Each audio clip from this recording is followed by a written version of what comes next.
Guys, this is what we're solving for now. It's an integral question here. Negative 2 to 2, that's the range that we have of the function x squared minus absolute value of x dx. A lot of times when we see problems like this, especially once we see the absolute value, that's it. We shut down, we're thinking, what are we getting ourselves into? No worries. Stay still. We're going to be fine. So how can we do this? Now, looking at the problem here, the best thing to look at is, okay, I have two functions here. Then I can split them in two and deal with them. That will make your life a lot easier. So let's do that. So this is just same thing as having negative 2 to 2, all right, of x squared dx. So you can do that, literally.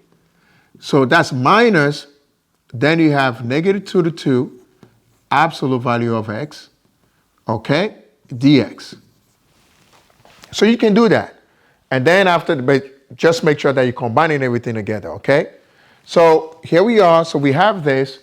Now, how do we deal with the integral of negative 2 to 2 of x squared? So what's the integral of x squared? We know that is x, 3 over 3. And that one's range negative 2 to positive 2, okay? So minus, so what's going to happen here? We have absolute value. So when it comes to absolute value there, so that means that somewhere on our graph, you know, we're going to have a part of the function or the graph is going to be negative and the other part is going to be positive most of the time, okay? So in this case here, how are we going to do that? The first thing we do, ladies and gentlemen, keep that in mind. Anytime you have the function here, okay, inside the absolute value, the easiest thing to do is to solve for that function equals to 0. You take it equal to 0. Okay, remember that one because a lot of people make mistake of not understanding that or not remembering it. Okay, so you take the function inside, which is x equals to 0. All right, and then you solve for it. In this case, there's nothing to solve for. This is just x equals to 0. And we keep moving. So because that's x equal to 0, that's where we're going to split our function. Because anytime you have absolute value as a function and then you do an integral, think in terms of you're going to split your function somewhere, somehow. Okay? So that means it's going to be minus. So we're going to be split it at 0. So that'll be then minus integral of negative 2 to 0 of x dx. Okay? Then plus 0 then to positive 2 x dx. Now, let's keep parentheses here so we can account for the negative sign. Okay?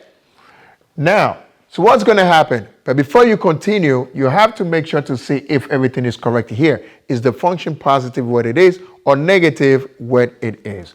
So let me tell you something. What you need to do, simple stuff here. You go within this range, which is negative 2 to 0, and then you choose a value there. And that value, what you do with it, you substitute into your function. And to see if it's going to give you a positive number or a negative number. If it gives you a negative number, that means your function is going to be a negative function. If it gives you a positive answer, solution, or number, that means your function has to be a positive function. So what does that mean? That means, what's the number that we can choose here between negative 2 and 0? I can choose negative 1. Okay? So if I choose negative 1 and I plug it in here, what's going to happen is going to give me negative 1. So that means this function here is a negative. Now I do the same thing on this side. Between 0 and 2, what can I choose? I can choose 1. Because it's 1, and if I substitute 1 in here, in x, it's going to give me 1. So that's a positive 1. So that means this function here is a positive function. We don't change anything from there. So this is what we're going to work with.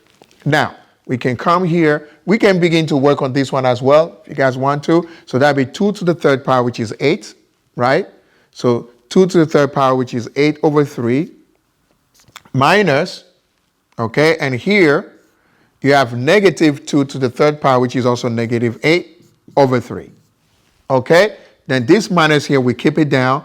I'm still keeping the parentheses until I apply the negative sign, okay? So now, what's then the integral of this one here is negative x squared over 2.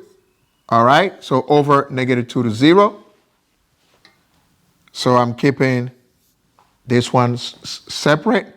And then plus, what's the integral of this one is x power 2 over 2. Then that one also 0 to 2. Okay? Then I go ahead. So this one is 8 over 3 plus 8 over 3 because minus and minus. So I see my subtraction sign there.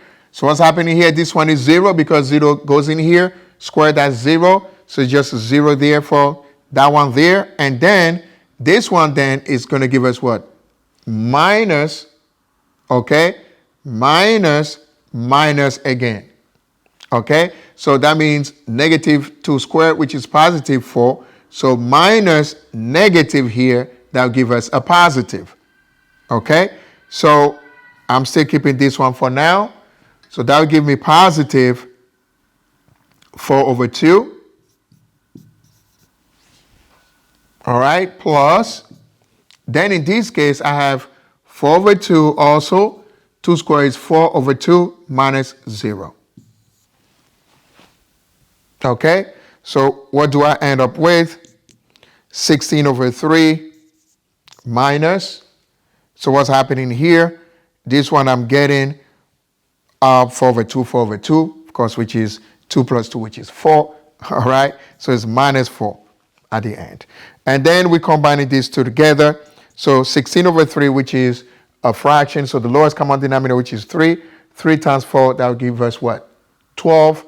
And 16 minus 12 over 3, that would give us 4 over 3 as our final answer. Okay? So you got to be very careful with the signs. So that's where many people make mistakes, especially the way we dealt with this one here right now to get the positive 4 over 2. So you really have to take your time, look at it, and then do it again.